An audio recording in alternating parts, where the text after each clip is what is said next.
देखेंगे data types, variables, operators and expressions. इसको थोड़ा डिटेल में पढ़ेंगे। पाइथन के पास पहले से डिफाइंड डेटा टाइप्स का एक कलेक्शन है और इनमें हम किसी भी प्रकार का डेटा स्टोर कर सकते हैं। पाइथन एक बहुत ही फ्लेक्सिबल लैंग्वेज है और इसका जो डेटा स्टोर करने का जो तरीका है वो बहुत ही इंटरेस्टिंग है। आइए देखते हैं कैसे। पाइथन में हम लोग कैरेक्टर, इंटीजर, रियल या स्ट्रिंग किसी भी प्रकार का डेटा स्टोर कर सकते हैं। अब अगर आपको अलग अलग तरीके के डेटा को शो करना है तो डबल कोट्स के अंदर जो भी डेटा रहता है वो स्ट्रिंग रहता है। अगर कोई होल नंबर में डेटा है तो वो इंटीजर कहलाता है। अगर कोई इनकम्प्लीट नंबर है या फ्रैक्शन में है या डेसिमल के साथ है तो वो आपका रियल डेटा होता है। ट्रू और फॉल्स को हम लोग बूलियन से दिखाते हैं। तो पाइथन में कुछ कोर डेटा टाइप्स हैं जिनमें से नंबर्स है, स्ट्रिंग है, लिस्ट है, टपल है, डिक्शनरी है। इनके एग्जांपल्स आपको यहाँ सामने प्रेजेंटेशन में दिए हुए हैं। आप इस प्रेजेंटेशन को पीडीएफ फॉर्मेट में हमारे ब्लॉग से डाउनलोड भी कर सकते हैं। तो पाइथन के अगर कोर डेटा टाइप की बात करें तो उसमें नंबर्स आते हैं, नन आता है, सीक्वेंस आते हैं और मैपिंग आती है। नंबर्स में इंटीजर, फ्लोटिंग पॉइंट, कॉम्प्लेक्स और इंटीजर में भी बूलियन। नन एक ऐसा डेटा टाइप है जो किसी भी टाइप का नहीं होता, मतलब उसके अंदर कुछ भी नहीं। अगर किसी वेरिएबल में हमें कुछ भी स्टोर नहीं करना है तो वहाँ नन असाइन करवा सकते हैं। सीक्वेंस में स्ट्रिंग, टपल और लिस्ट आएगी जिसको हम लोग आगे चलकर पढ़ेंगे। और मैपिंग में डिक्शनरी आती है क्योंकि इसमें की के साथ एक वैल्यू रहती है। तो ये उसका एक स्ट्रक्चर है कि जो पाइथन में हमारा डेटा टाइप है उसका स्ट्रक्चर। पाइथन में जो वेरिएबल्स होते हैं और जो डेटा टाइप्स होते हैं, सॉरी वेरिएबल नहीं, डेटा टाइप्स, वो दो प्रकार के होते हैं, एक म्यूटेबल और एक इम्यूटेबल। पाइथन में डेटा जो भी रहता है वो ऑब्जेक्ट के फॉर्म में रहता है और वो ऑब्जेक्ट अगर चेंज किया जा सकता है इंडिविजुअल वैल्यू को तो वो म्यूटेबल कहलाता है, और अगर उस ऑब्जेक्ट में कोई बदलाव ना किया जा सके तो इम्यूटेबल कहलाता है। तो पाइथन के अंदर ज़्यादातर सभी जितने भी हमारे डेटा टाइप्स हैं, इंटीजर, फ्लोट, सभी ये हमारे इम्यूटेबल डेटा टाइप्स हैं। इनको हम चेंज नहीं कर सकते। नीचे के एग्जाम्पल में आप जैसे देख रहे हैं p = 10, q = p और r = 10, तो ये तीनों 10, 10, 10 को दर्शाएंगे। अब अगर हम इनमें चेंजेस करने की कोशिश करें, p = 7, r = 7 और q = 9, तो क्या ये वैल्यूज वास्तव में चेंज हुई?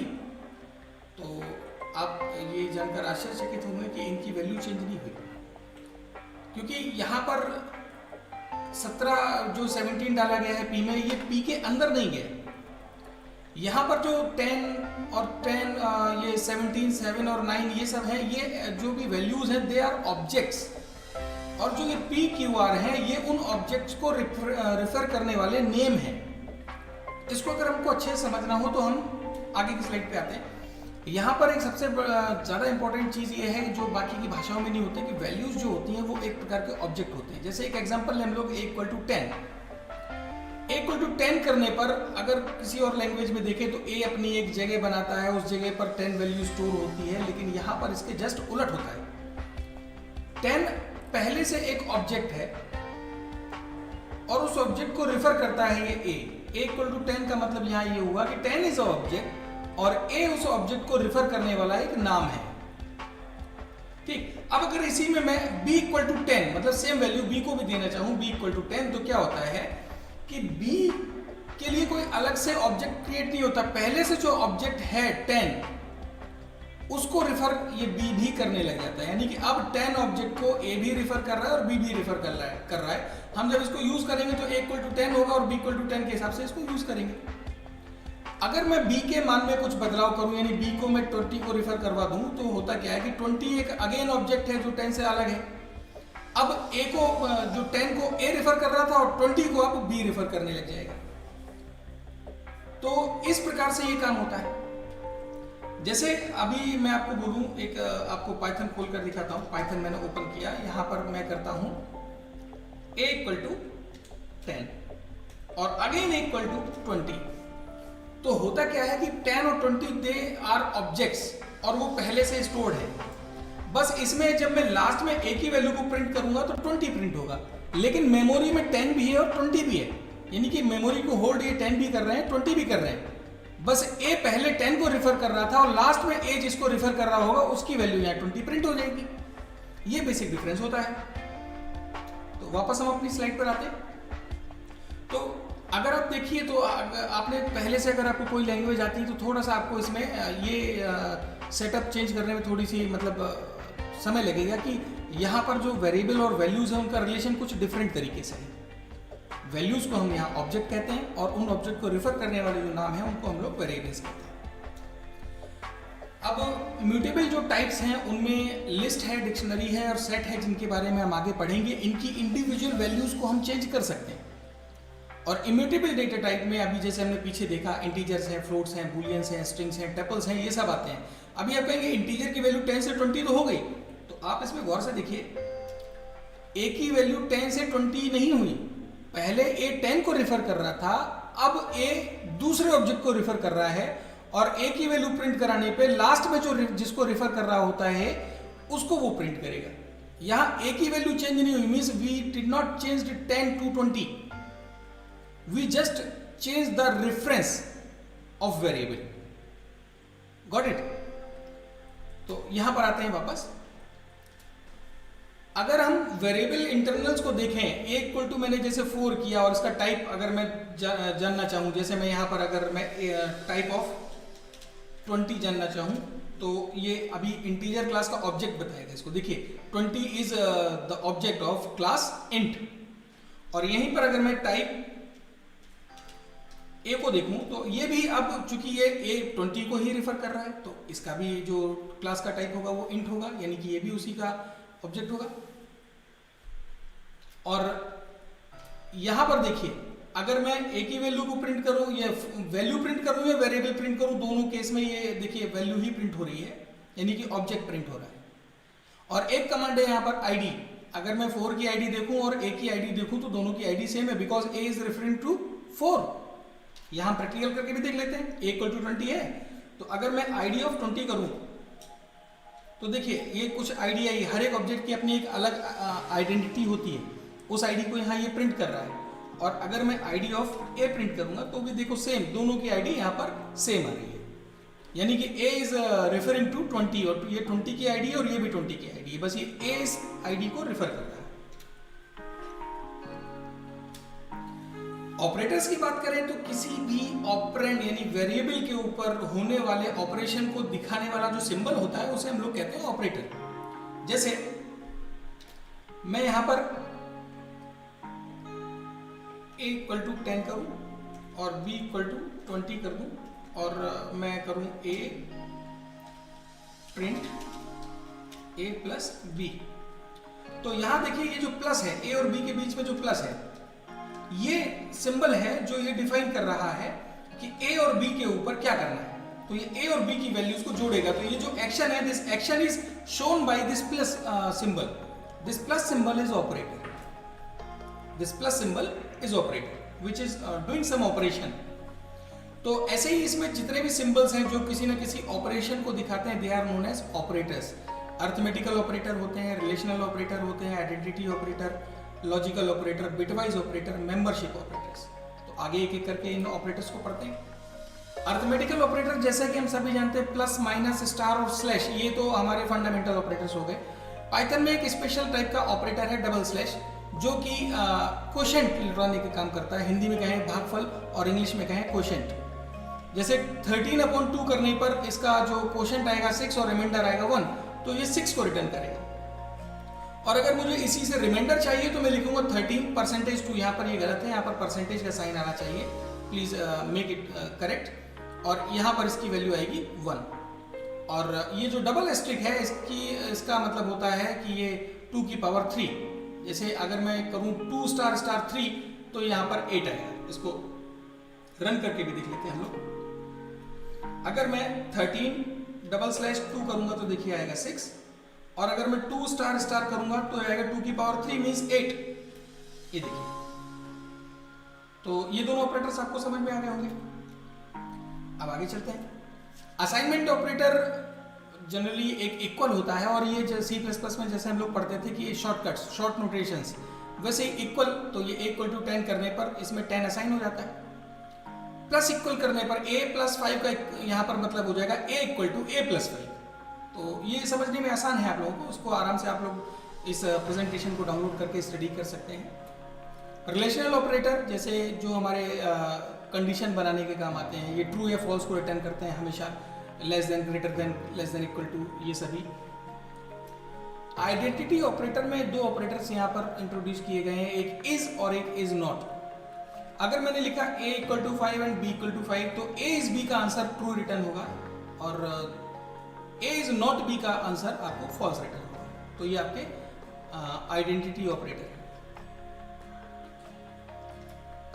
लॉजिकल ऑपरेटर वही आपके एंड और ये आपके लॉजिकल ऑपरेटर होते हैं। बस ये है कि एंड और ये जो दो ऑपरेटर्स हैं एंड और, ये दोनों बाइनरी ऑपरेटर्स होते हैं क्योंकि इनको वर्क करने के लिए दो ऑपरेंड्स चाहिए, जबकि इनमें से एक ऑपरेटर जिसे हम लोग नॉट ऑपरेटर के नाम से जानते हैं, इसको सिर्फ एक ऑपरेंड चाहिए, इसलिए ये हमारा यूनरी ऑपरेटर होता है। ऑपरेटर की अगर हम एसोसिएटिविटी की बात करें तो लेफ्ट टू राइट रहती है हमेशा, मतलब लेफ्ट से इसका कैलकुलेशन शुरू होगा। देखिए 7 इंटू 8 तो आपका 56 हो जाएगा, फिर 56 में 5 का डिवीजन होगा, 11.2 आएगा, फिर 11.2 में डबल स्लैश 2 लगाकर इसका सिर्फ इंटीजर पार्ट आपको रिटर्न मिलेगा। Got it? और सिर्फ एक ही केस ऐसा है जिसमें डबल स्टार जिसका मतलब होता है पावर, तो इसमें एसोसिएटिविटी राइट टू लेफ्ट रहेगी। पहले 3 की पावर 2 चढ़ेगी यानी कि आ जाएगा 9, और फिर उसके बाद 3 की पावर 9 चढ़ेगी यानी कि आ जाएगा 19683। तो इस तरीके से ये कैलकुलेशन होता है। एक्सप्रेशन की बात करें तो ऑपरेटर और ऑपरेंड्स का जो कॉम्बिनेशन होता है that is known as expression. जैसे a plus p is a expression, 5 minus 4 is a expression. Relational operator में बात करें तो a greater than b is a expression. ऐसे ही ये मैंने डबल कोट्स में पंकज और डबल कोट्स में कुमार लिखा, तो ये दोनों आपस में ऐड होने के लिए प्लस बीच में सिंबल लगा रखा हुआ है, तो ये हमारा एक एक्सप्रेशन है। टाइप कास्टिंग, जैसा कि हम सभी जानते हैं कि पाइथन में एक्सप्रेशन में डेटा टाइप्स मिक्स्ड रूप से रहते हैं, तो पाइथन कुछ ऑपरेंड का डेटा टाइप इंटरनली चेंज कर देता है। इसको हम लोग कहते हैं इम्प्लिसिट टाइप कन्वर्जन। जैसे हम यहाँ पर a equal to double quotes में 4 लिखें, तो जो हमारा 4 जो ये 4 है ये स्ट्रिंग टाइप का है। इसको हम लोग प्रैक्टिकली थोड़ा देख लेते हैं। जैसे मैंने यहाँ पर लिखा, इसको दोबारा से खोल लेते हैं ताकि ये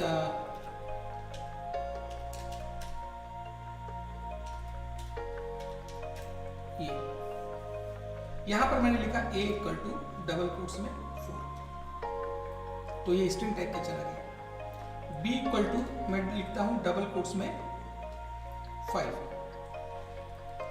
अब अगर मैं यहां पर a प्लस b करूं तो आएगा 45, जबकि होना चाहिए 9 मैथमेटिकली देखें तो।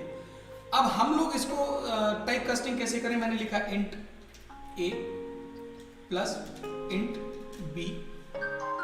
अब ये क्या होगा, a में जो वैल्यू है अगर वो न्यूमेरिक टाइप की है और वो स्ट्रिंग में है तो उसको वो इंटीजर में कन्वर्ट कर देगा। अब आएगा यहाँ पर 9, तो ये एक्चुअली कहलाती है टाइप कास्टिंग। ये तो मैं इसको एक्सटर्नल टाइप कास्टिंग कर रहा हूँ, लेकिन कभी कभी क्या है कि इंटरनल टाइप कास्टिंग भी वो पाइथन कर देता है। ये देखिए, यदि हमारे पास a इक्वल टू 5 और b इक्वल टू 10.5 है तो हमें a को फ्लोट में बदल सकते हैं। जैसे ये एक एग्जांपल दिया मैंने, अभी आपको पीछे प्रैक्टिकल करके भी दिखाया। पाइथन में डेटा कन्वर्जन के फंक्शन, एक इंट फंक्शन है जो इंटीजर में बदलेगा, फ्लोट फंक्शन है जो फ्लोट में चेंज करेगा, कॉम्प्लेक्स है, str है और बूलियन बूल। तो इनके थ्रू हम टाइप कास्ट कर सकते हैं आसानी से। इसमें इसी चैप्टर में एक छोटा सा सेक्शन दिया हुआ है कि मैथ पोर्टल पे कैसे काम करें, मैथ मॉड्यूल पे कैसे काम करें। मैथ एक प्रकार से मॉड्यूल है, हम मॉड्यूल के बारे में आगे भी पढ़ेंगे, हम अपना मॉड्यूल भी बना सकते हैं। जैसे लाइब्रेरीज होती हैं तो वैसे ही यहाँ पर एक मैथ लाइब्रेरी है। इस मैथ लाइब्रेरी को यूज करने के लिए हमको लिखना पड़ता है इंपोर्ट मैथ। अब मान लीजिए a इक्वल टू मैंने 25 दिया और प्रिंट कराया मैंने math.sqrt, ये स्क्वायर रूट निकालेगा ऑफ a, तो इसका आंसर आता है 5। तो आप समझ गए होंगे मैथ लाइब्रेरी को इंक्लूड करके हम मैथ से रिलेटेड जो फंक्शंस हैं उनको हम लोग डायरेक्टली प्रयोग कर सकते हैं। अब मैथ में कौन कौन से फंक्शन है, इसके लिए हमको लिखना पड़ता है dir मैथ। तो ये मैथ लाइब्रेरी के अंदर जितनी भी चीज़ें हैं उनको इस तरीके से प्रिंट कर देगा कि कितने इसके अंदर फंक्शन है, आप उनको प्रयोग कर सकते हैं। इसको प्रैक्टिकली भी देख लेते हैं। सबसे पहले मैंने किया इंपोर्ट मैथ, सॉरी मैंने इंपोर्ट की स्पेलिंग गलत लिखी, इंपोर्ट मैथ एंटर किया। इंपोर्ट करने के बाद अब मैं चलाऊंगा dir मैथ। तो ये देखिए यहाँ पर इसके जितने भी फंक्शंस हैं सामने आ गए। आप इसमें से कुछ भी फंक्शन को यूज़ कर सकते हैं जो मैथमेटिक्स में आपको मैथमेटिक्स में यूज़ करना है। तो यहाँ पर मान लीजिए मैं लिखता हूँ print math dot sqrt function use किया और उसके अंदर दे दिया 16, तो ये 14 रिटर्न कर देना चाहिए, 4 रिटर्न कर देना चाहिए इसको, ये 4.0 आ गया सर। तो इस प्रकार से हम मैथ मॉड्यूल को अपने सिस्टम में इंपोर्ट कर सकते हैं, अपने पाइथन में इंपोर्ट कर सकते हैं। पाइथन में इनपुट लेना बहुत आसान काम है।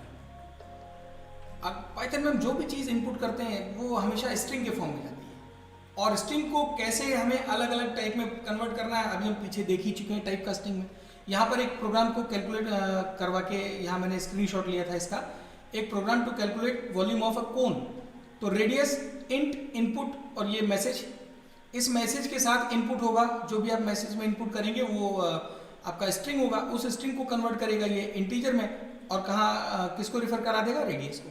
ऐसे ही हाइट को हम इनपुट ले लेंगे, वॉल्यूम इक्वल टू हम ये फॉर्मूला चलाएंगे और मैसेज के साथ हम वॉल्यूम की वैल्यू को प्रिंट कर लेंगे। तो कुछ इस तरीके से आपको आउटपुट दिख जाएगा। तो इनपुट लेने के लिए हमको क्या लिखना होता है, वेरिएबल का नाम इक्वल टू इनपुट और जो भी आपको मैसेज देना है इनपुट के समय। अगर आपको उसको कन्वर्ट करना है इंट में तो आप पूरे इनपुट को ब्रैकेट में बंद करके उसको इंट लिख दीजिए। फ्लोट में कन्वर्ट करना है फ्लोट लिख दीजिए। ऐसे ही किसी भी डेटा टाइप में आपको बदलना है वहां पर लिख दीजिए। अगर आपको डेटा टाइप नहीं पता है, कोई भी डेटा टाइप अगर आपने 3.5 दिया है तो फ्लोट में चला जाए, 4 दिया है तो इंट में चला जाए, तो इसके लिए आप एक और फंक्शन यूज कर सकते हैं eval। जैसे हम यहां पर आते हैं और यहाँ पर हम अपना एक छोटा सा प्रोग्राम बनाते हैं। यहाँ पर लिखा मैंने n equal to eval input enter any number और यहाँ पर मैंने किया print the given number is n और हम यहाँ पर ये भी देख लेते हैं टाइप n, इसका टाइप भी प्रिंट करा लेते हैं। Print type of n is, तो ये भी पता पड़ जाएगा कि n का टाइप क्या है हमारा यहाँ पर। करेक्ट है। इसको मैं सेव करता हूँ, कोई भी एक नाम दे दिया मैंने। अब इसको मैं रन करता हूँ यहाँ से F5 करके, इनवैलिड सिंटैक्स, यहाँ कॉमा लगाना भूल गया, सॉरी। अगेन सेव किया और रन किया। ये और यहाँ पर मैं ये ब्रैकेट भी लगाना भूल गया। सेव, रन किया, देखिए ये आपका आंसर यहाँ पर प्रिंट हो रहा है। एक मिनट आपको दिखाता हूँ, इसको ऊपर ले जाकर, ये देखिए एंटर एनी नंबर, मैंने दिया 12। तो देखिए गिवन नंबर इज 12 और उसका क्लास दिखा रहा है इंट। अब मैं इसको दोबारा से रन करता हूँ, मैंने दिया 12.5, तो यहाँ पर दिखा रहा है 12.5 और इसका टाइप दिखा रहा है फ्लोट। यानी ईवेल क्या कर रहा है, अगर इंटीजर नंबर उसको मिल रहा है तो उसको इंटीजर में कन्वर्ट कर रहा है, अगर उसको फ्लोट नंबर मिल रहा है इनपुट में तो उसको फ्लोट क्लास में कन्वर्ट कर रहा है। तो ये ईवेल का एक सबसे बड़ा फायदा है। अगर आपको एग्जैक्ट डेटा टाइप नहीं पता है तो आप ईवेल का प्रयोग कर सकते हैं। पाइथन में इनपुट लेना बहुत